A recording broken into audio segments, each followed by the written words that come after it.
آج کے اس شعر میں شاکر شجاع آبادی نے ہمارے معاشرے کے ایک المیہ بیان کیا ہے۔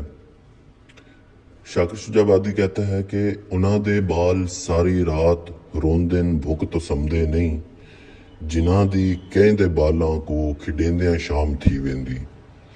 کہتا ہے کہ وہ لوگ جو کسی کے گھر میں کام کرتے ہیں،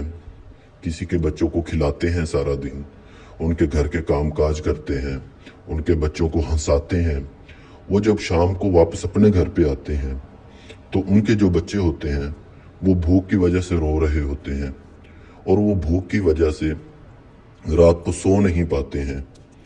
تو یہ ہمارے معاشرے کا المیہ ہے کہ جو کسی اور کے بچوں کے ہنسانے کے لیے سارا دن گزار دیتا ہے اور اپنے بچوں کی روزی روٹی بھی پوری نہیں کر سکتا، تو کیا ہمارے معاشرے میں ان لوگوں کے لیے انصاف نہیں ہے؟ ان لوگوں کے لیے کوئی ایسی چیز ہونی چاہیے کہ ان کے بچے بھی رات کو کھانا کھا کے سوئیں اور بھوک کی وجہ سے نہیں روئیں۔ یہ ہمارے معاشرے کے ایک المیہ ہے جو شاکر نے اپنے شعر میں بیان کیا ہے۔ آج کے اس شعر میں شاکر شجاع آبادی نے ہمارے معاشرے کے ایک المیہ بیان کیا ہے۔ شاکر شجاع آبادی کہتا ہے کہ انہاں دے بال ساری رات روندن بھوک تو سمدے نہیں، جنہاں دی کہیں دے بالاں کو کھڈیندیاں شام تھی ویندی۔ کہتا ہے کہ وہ لوگ جو کسی کے گھر میں کام کرتے ہیں، کسی کے بچوں کو کھلاتے ہیں سارا دن، ان کے گھر کے کام کاج کرتے ہیں، ان کے بچوں کو ہنساتے ہیں، وہ جب شام کو واپس اپنے گھر پہ آتے ہیں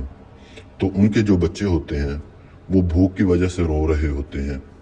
اور وہ بھوک کی وجہ سے رات کو سو نہیں پاتے ہیں۔ تو یہ ہمارے معاشرے کا المیہ ہے کہ جو کسی اور کے بچوں کے ہنسانے کے لیے سارا دن گزار دیتا ہے اور اپنے بچوں کی روزی روٹی بھی پوری نہیں کر سکتا، تو کیا ہمارے معاشرے میں